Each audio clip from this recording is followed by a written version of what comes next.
well or appropriately dressed, as you'll see with our boots. But very happy to welcome you to the second James Gregory Lecture of the year. The fact that this comes so close after the last one doesn't mean that we're upping the number. It just means that our distinguished speakers are busy and we're adjusting to their schedules. And I'm delighted that this means that there's a sort of flow of topics from the last one to now, which we can think through together. Our speaker this evening is Professor Wirzba, who is a distinguished professor of Christian theology at Duke University. He is also a senior fellow at the Keenan Institute for Ethics, where he's currently directing a large funded project on facing the Anthropocene. Please let's welcome him on.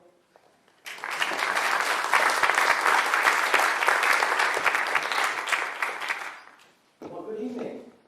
It's really wonderful to be here, and I'm grateful for the invitation. I brought this weather with me, so I hope you won't hold it against me. So the topic for this evening is called the spirituality of eating. And there are a great number of ways that we can go on a topic like this, because once I started to do some research about what food is, I discovered that it touches virtually every aspect of our lives. And there are any number of paths that one can take into the way we think about what food is, how food systems develop, what kinds of eating practices people perform. There are gender dynamics, ethical analyses that you can do, political system analysis. And then, of course, the whole wealth of more scientific kinds of study into what food is. But what I want to do is talk to you this evening about the spirituality of eating. And I should be clear right up front that by spirituality, the word that I'm using here means for me on this occasion the animating power that directs the way that we eat and the way that we produce and consume our food. And so by spirituality, I don't mean something like New Age spirituality with crystals or something like that, where we simply transpose food items into the spot of crystals or something like that. I'm wanting to think about what motivates us to eat the way that we do. And what kinds of thinking, what kinds of affections do we have? What sorts of sympathies do we have when we eat? Because how we eat is going to determine the future of the world. As you may know, our agricultural system today, which is highly industrialized, being globalized in all sorts of ways, is responsible for roughly 30 to 40% of greenhouse gases.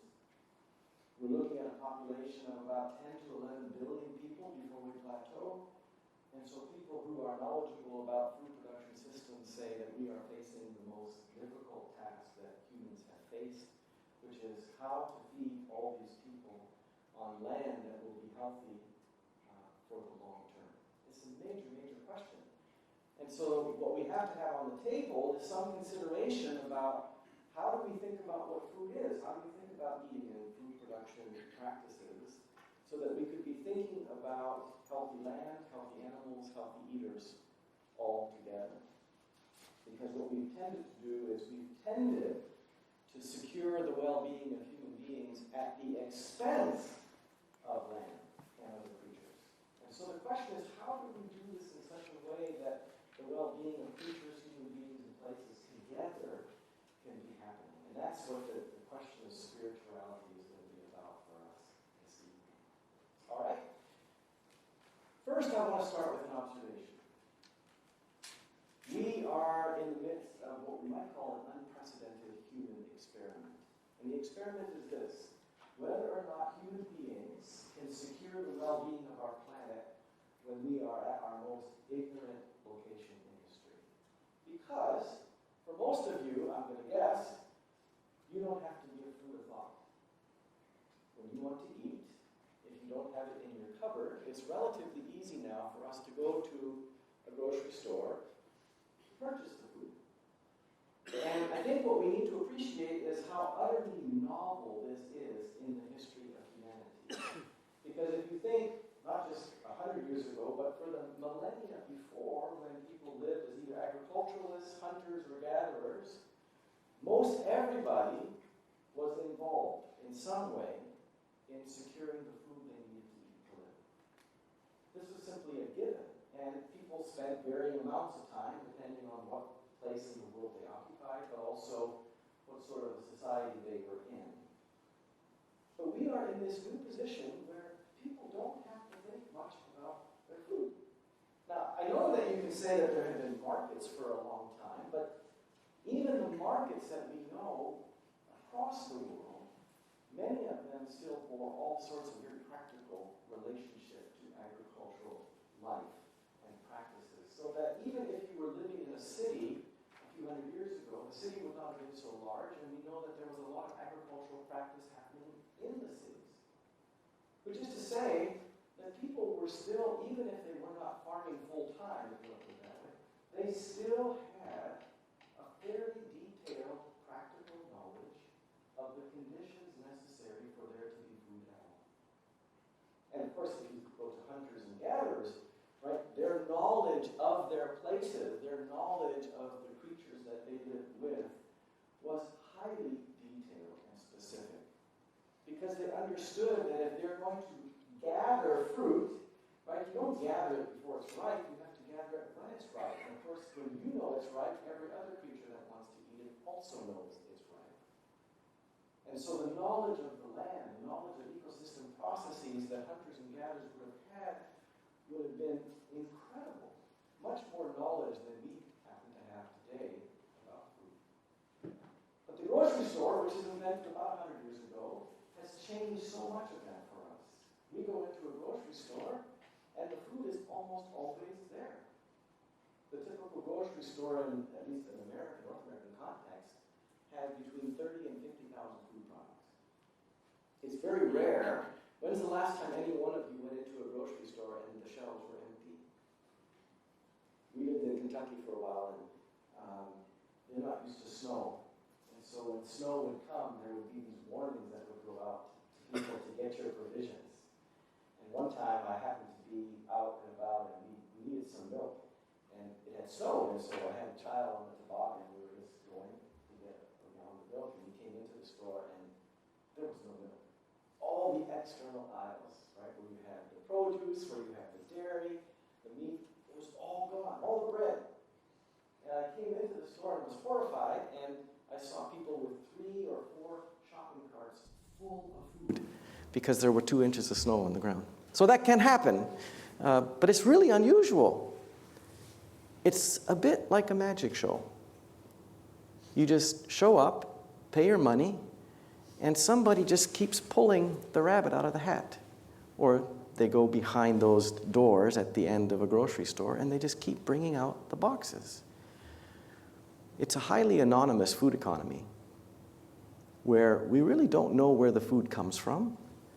We really don't know the conditions under which the food has been produced.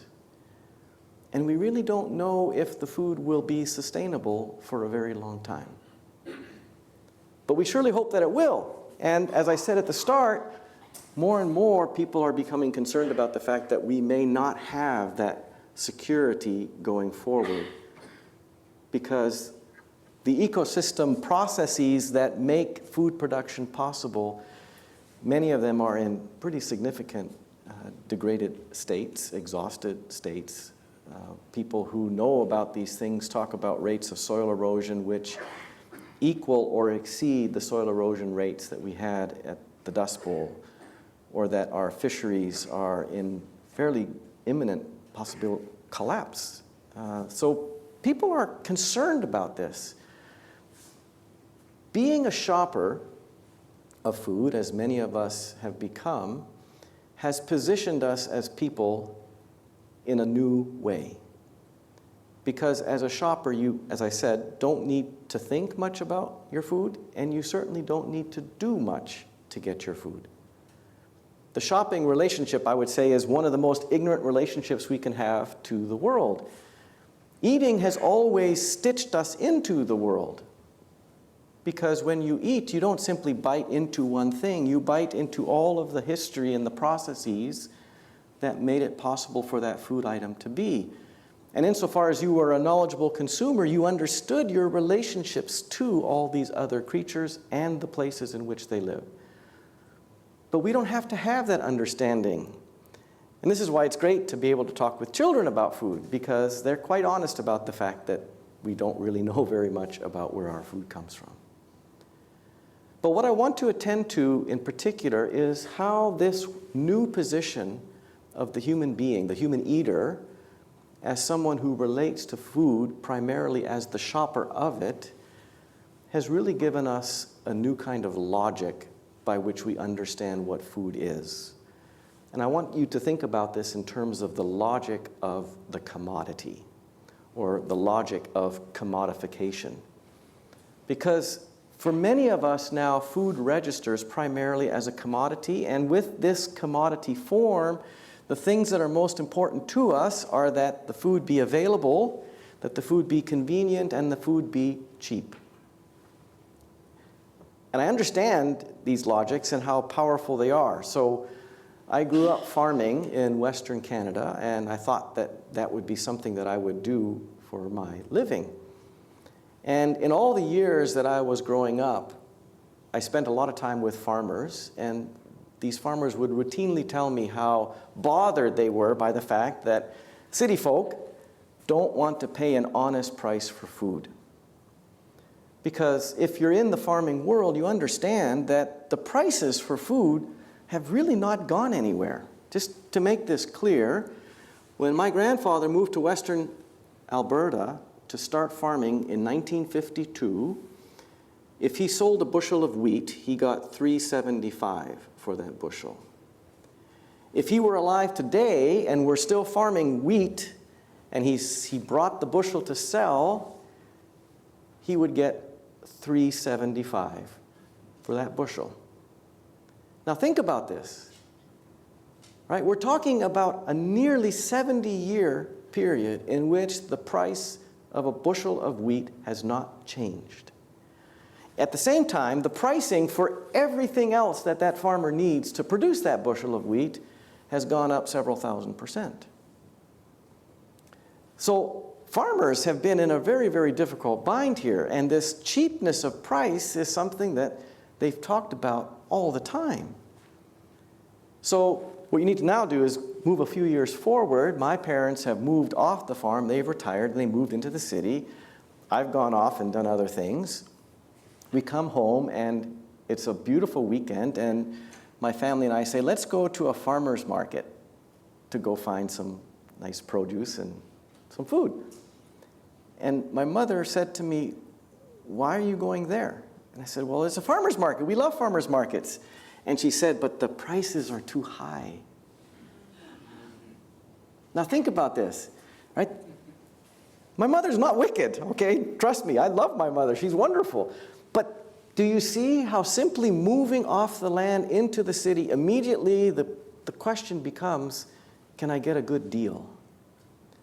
And of course, what this did is it had all sorts of effects on agricultural life, because my mother's not alone. I'm like that. All of us, we don't want to have to pay more for food than we think is absolutely essential. And this desire to have cheapness of price, and when you add to that also the desire to have all sorts of convenience, right? You go into grocery stores now and you see there aren't that many whole foods, but there surely are a lot of prepared foods, a lot of processed foods, because it's as though people don't want to have to be bothered too much with food preparation. So we want convenience because we don't want to have to think or worry too much about the food that we eat. And then, of course, we want to have it in very large quantity. We want to be sure that there will be all sorts of food. And the agriculture that we've practiced in the last several decades has been very successful.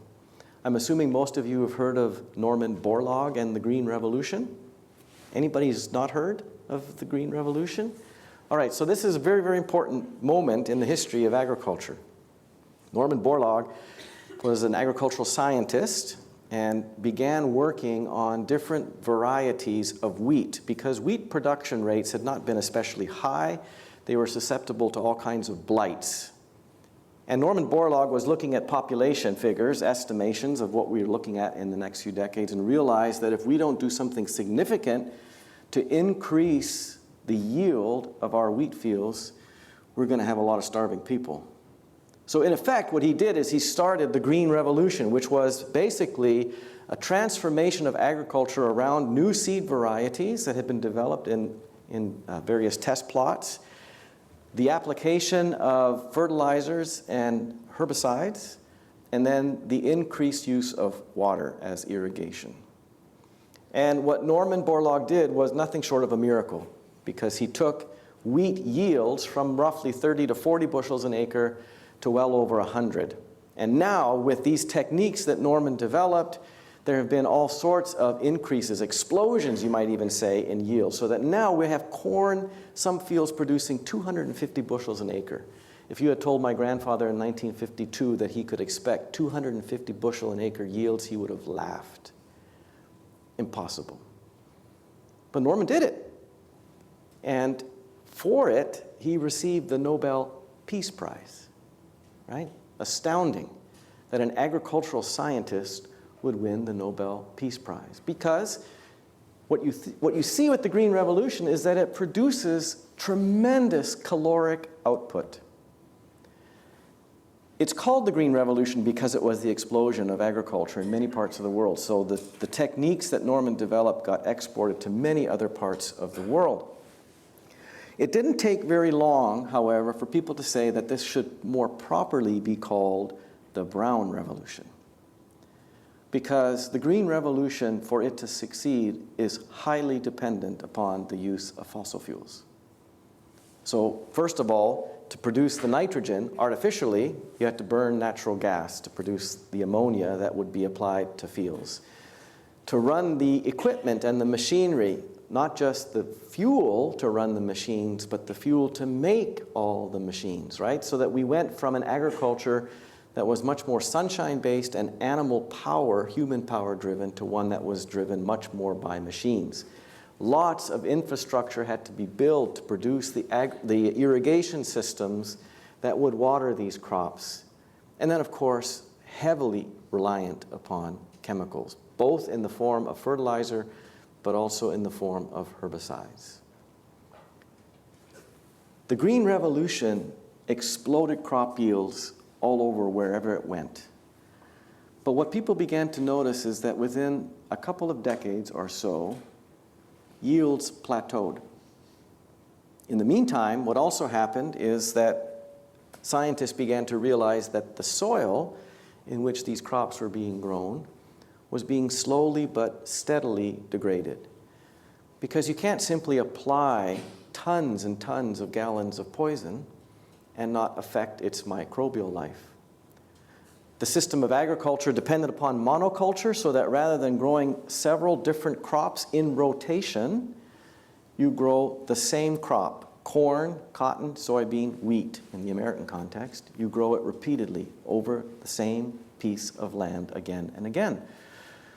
A lot of nutrient uptake, and so you have to apply lots of fertilizers. In the meantime, because you're just simply harvesting, mining the soil, might be a better image, you're not feeding the soil in return with plant and animal manures, because agriculture becomes a business in which you focus on crop production or cattle production. So livestock is taken off the land. If you know things about ecosystems, ecosystems only thrive insofar as animal life is present. But agriculture went the direction of taking animals off, and so the manure that is produced by pigs or chickens or cattle, which is a benefit to the soil, these animals now being raised in large confinement operations produce so much manure, and it's laced with so many chemicals that rather than having a biofuel for the land, you have a biohazard for the land. Farmers who are now buying these seeds, developing these techniques that rely on herbicides and pesticides, fertilizers, and so forth, are going increasingly into debt. So if we now think about the province of Punjab in India, which is one of the places where the Green Revolution was hailed as one of the greatest successes, a cancer train developed in which farmers were being sent to hospitals because they were receiving so many ill effects. Cancer rates went through the roof because of the use of all these poisons. Many farmers were committing suicide by drinking the very poisons they were putting on their fields. This was a real shock to people because we had been wanting to think that the Green Revolution was going to solve all of our problems. And now it turns out that perhaps they won't, that we have seen this boom of production or yield, but now we're seeing that the yield rates are actually decreasing. Because it doesn't seem like we have a winning system for agriculture insofar as it is a system that depends upon the degradation of soil, the polluting and the draining of our water systems, and the further indebtedness of farmers.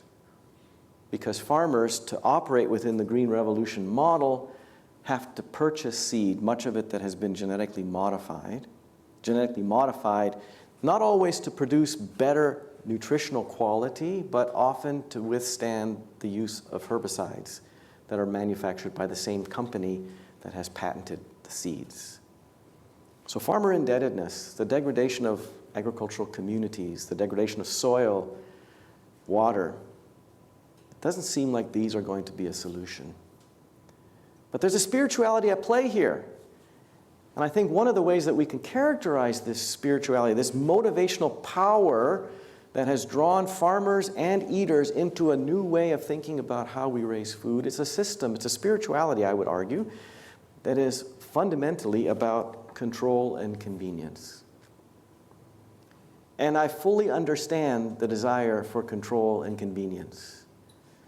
Because if you've been a farmer, one of the things that you understand is that farming life is so very, very difficult precisely because you don't have control and your life is not convenient. Because to be a farmer is to wake up in the morning with the recognition that your life is not your own. Yeah? That your life is set for you by the needs of plants and animals. That your life is dictated by weather, right, which can often not be very cooperative. And so to live into an agricultural life is to have to come to terms constantly with your own ignorance and your own impotence. And so for very good reason, there are more reasons, but for very good reason, people have not wanted to remain as farmers. It's a very difficult life, and it's a different kind of spirituality that we might characterize people who are committed to doing this sort of a life. So if the logic of the commodity has a spirituality of control and convenience that goes with it, what might be a different way to think about food? And here I want to suggest to you that how we think about food, how we name this reality, is very, very important because the namings have a different kind of grammar for behavior that attaches to it. And I'll do a little experiment with you. In philosophy, we call this an ontological exercise. Imagine that I'm holding a plant in front of you, and I say to you, this plant is a flower. What's going through your mind right now? We'll say it's a gardenia. My imagination says that flowers are beautiful things. They're things we want to behold. They're things we want to get close to. We might want to smell them because gardenias are fabulous. So the flower evokes in you a response saying, I want to behold this. I want to be in the presence of this plant because it's beautiful. Now imagine that I say to you, oh, I made a mistake, people. What I'm holding in front of you is not a flower, it's a weed. What's going through your mind right now? My guess is that you're not thinking, oh, I want to behold it. I want to smell it. My guess is that you're thinking, how should I kill it? Because weeds, they steal the sunshine. They deprive the neighboring good plants of whatever water might be in the soil. But now I say, wait a minute, I made a mistake. This is not a flower. This is not a weed. It's a tomato plant that has just bloomed. Now what are you thinking? Probably, well, if I take care of this tomato plant, if I sucker it, if I tie it properly, in a few weeks, we'll have fresh, vine-ripe tomatoes. Wouldn't that be fabulous? Notice 3 namings of one plant. Plant as flower, plant as weed, plant as tomato, vegetable. 3 radically different responses in you. three radically different affective sensibilities in you, because flowers are things you want to behold, weeds are things you want to eradicate, and tomatoes are plants you want to nurture and protect. So don't underestimate the power of a narration, because there's a whole grammar of feeling that's accompanying the words that we use. So if the language of food as a commodity means that we're going to be thinking about convenience, cheapness, and so forth, what would an alternative naming look like? So I want to suggest one to you. It's one that is not a new naming. It's one that's been held by many, many peoples across the world throughout time. And it's to say that food is a gift. It's not a commodity. It's a gift. And the first question would be, why even talk this way? Because after all, our experience is that you go into a grocery store, you pay your money, you get your groceries, you go home. How could we possibly describe what we do in a grocery store as somehow related to food now understood or characterized as a gift? This doesn't seem to work very well. But remember, the grocery store experience is a fundamentally new experience for human beings. Grocery stores didn't exist before 100 years ago. I would argue that the experience of hunting, the experience of gathering, the experience of farming, the experience of gardening, these are the kinds of activities, and it's important that they be embodied activities. You can't simply think your way into this. These are activities that teach you precisely that food is a gift. When I teach students in a food course that I teach at Duke, one of the things I have students do is I say, I want you to grow a plant as part of the exercise for the semester. And I want you to keep a journal of what you discover about the plant you're trying to grow and what you discover about yourself. And at the end of the semester, it'll be great if you bring what you harvest to class for us to eat it. How many students do you think bring something to the last class? Nobody. Nobody. It's not a class of 5 students, by the way. Class of 40 students.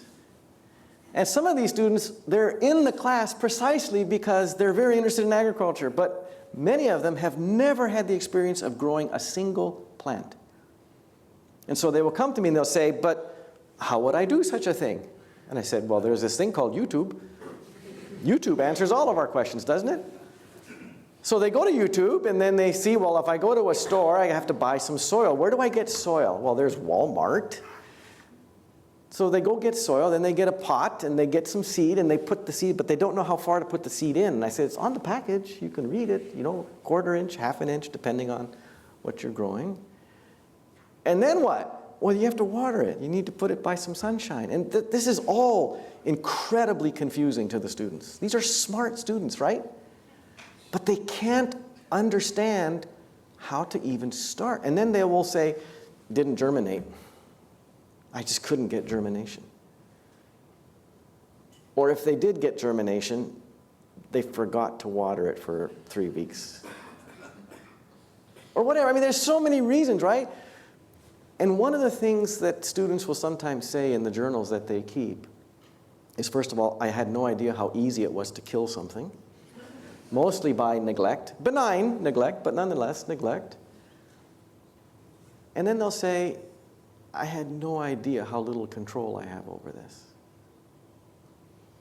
So that you can do everything right? You can have good soil, you can have good seeds, you can water properly, you can do what you need to do to protect. And a blight can happen. Or in my part of the world, deer show up to eat everything. So to try to grow your own food is an exercise in which you have to come face to face with the fact that you don't control the very thing that you think is so important to do, which is produce a life that will yield fruit for you to eat. And you begin to be aware of the ignorance that you have, because soil from which all these plants grow that feed the animals that feed us soil is still a profound mystery. Hans Jenny, one of the great soil scientists of the last century, studied soil for over 80 years, and at the end of his life said, we're not quite sure what soil is. Should we call it an organism? We don't know, because it's so hard to know where the biotic ends and the abiotic begins. Incredibly complex systems that are host to trillions of organisms. Small, some not so small. They're enormous in their mystery because there's such depth and complexity and mystery of life going on in them. Right? We now know there's far more life going on in the soil beneath the ground than what's above it. I recently had lunch with a good friend of mine who is one of the leading soil scientists in the world today.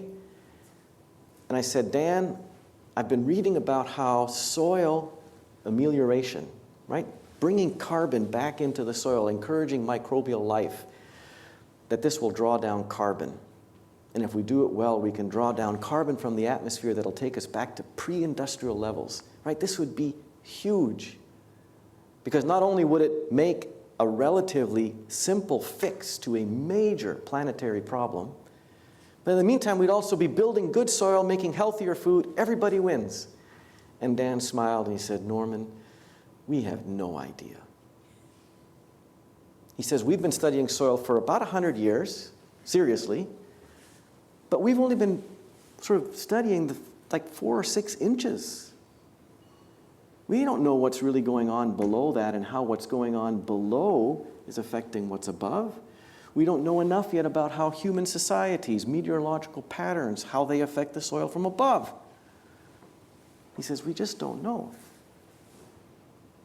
So all of our food production starts in a context of mystery.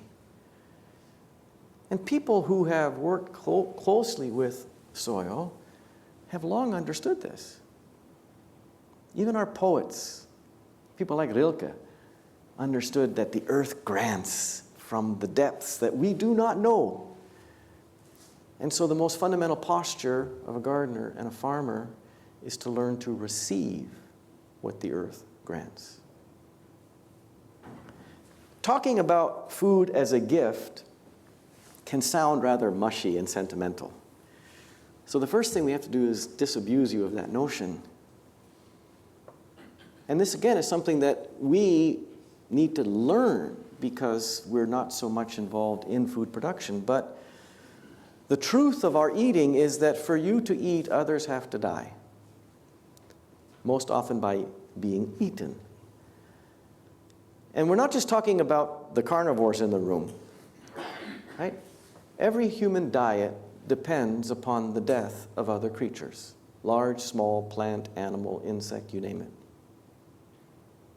And so the question becomes, in this awareness about how life depends upon death, that death is not simply the cessation of life, but life's steadfast accompaniment, the question is, how do we become worthy of the death of another that we eat? And this, I think, is also where we have much to learn from cultures that have been agricultural tradition peoples or indigenous peoples who've long understood something about the costliness of life, we might say. Its vulnerability, its susceptibility to dying, its necessity. These are people who have emphasized over and over again the need for a posture of gratitude. That one of the most important things that a person would learn if they took seriously the fact that the world in which they inhabit is a world that is coming to us always as gift. One of the first things that people have to do is they have to learn how to make themselves worthy of that gift. Gratitude becomes one of the primary postures, we might say, but it's not simply a pious kind of activity where we say thank you and then get on with our world. It's actually a kind of activity that reframes how you think about yourself in the world. So we understand through anthropological research and historical research that peoples who are either hunter-gatherers or even more traditional agricultural communities, that they believe themselves to be inhabiting a moral economy, an economy that includes a community that is much larger than simply humans. That to be in the position of having to receive the life and death of other creatures puts you in a moral relationship with them, such that you have certain obligations now to treat the life that you are going to consume in new sorts of ways. And I'll just give some examples. So, one, Inuit folk who live far north in Canada, for instance, they have been known to go out into the water with these small kayaks to hunt whales. And when anthropologists went to visit with them and try to understand something about the cultures that they lived in, they would ask them repeatedly, "You hunt whales in these flimsy little kayaks? How does that possibly work? Because these whales could simply destroy you without any difficulty at all." And the Inuit replied, they said, "Well, we have a relationship with these whales that we hunt. We form a moral community. And the whales know if we are worthy of taking them." And so hunters who go out to whale, they go through a period in which they have to do a kind of moral purification. They have to make sure that the way they behave to family members, to the places in which they live, are good. And they said the whales understand this, so that a hunter who is abusive, perhaps in relationships with other people, or is not taking care of the family home, the whales, they will not offer themselves. And the anthropologists will say, "Well, what do you mean the whale offers itself?" Well, they said that's exactly what the whales do. If we had to go chase them, we would never catch them. The whales come alongside and they offer themselves for us to take them home. That's one description. Hunters will say very similar things. That when they go to hunt deer or some other creature, they will say that there is a kind of acknowledgement that happens between hunter and prey. And in that kind of acknowledgement, right, the hunter knows whether or not they're permitted to shoot the animal. That without that permission given, the hunter would be wrong to try to kill the prey. Or think about agricultural people. Think about agricultural people who we know have thought very deeply about the kinds of living that they do. And I'll use a biblical example here. Think about ancient Israel, which, like many religious traditions, used altars and performed sacrifice. The question is, why did they do this? One thing we've learned from religious scholars is that sacrificial practices, as they've happened in many different traditions, they have always been practices that involve offering domesticated animals. We don't know of a religious tradition that sacrifices wild animals. And the question is why? I think the answer is because when the person came to the altar to sacrifice an animal, there were two offerings that were happening. There was, to be sure, the offering of the animal, but there was a prior offering that happened, and that was the self-offering of the person bringing the animal. And by the self-offering of the person bringing the animal, what I mean is the person was bringing not only the animal, but also all of the care and the attention and the affection that supported this animal's life until that moment. And of those two offerings, the offering of the animal and the self-offering of the person bringing the animal, the self-offering was the more important one. Which is why, when you read the prophetic books in the Hebrew Bible, you get denunciation of sacrifice by the prophet. Why? Because rather than bringing their own care and devotion to the animals, people were simply at the temple gates purchasing an animal. Right? Sacrifice is not about glorying in the death of a creature. Sacrifice is about learning how to prepare yourself in the modes of care and love for the creatures you live with. Which is why it's not accidental that the prophets who denounce sacrifice are also the prophets who are saying, "Why are there poor among you? Why is land consolidation happening in your region? Why are orphans not being cared for? Why are widows not being cared for? In other words, if these people were practicing genuine sacrifice, they would be self-offering themselves in the modes of care for the life that they lived with. And the injustice in the land was the clearest indication. Now, this habit of self-offering, of course, doesn't have to imply that you actually have an altar on your farm and that you actually bring animals that you burn. It's reflected in the way you treat the land and your animals. So I mentioned this agricultural community that I grew up with. This was a community that was mostly inspired by peasant traditions of farming. And for them, one of the most important things was that you take care of your plants and your animals. So there was an understanding that when you had a farm, you didn't mind the farm. The point of farming was to pass on the farm to the next generation better than when you inherited it.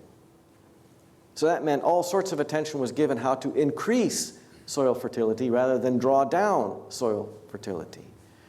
The understanding was that animals, they were members not simply of an industrial process that was focused upon productivity, yield, efficiency.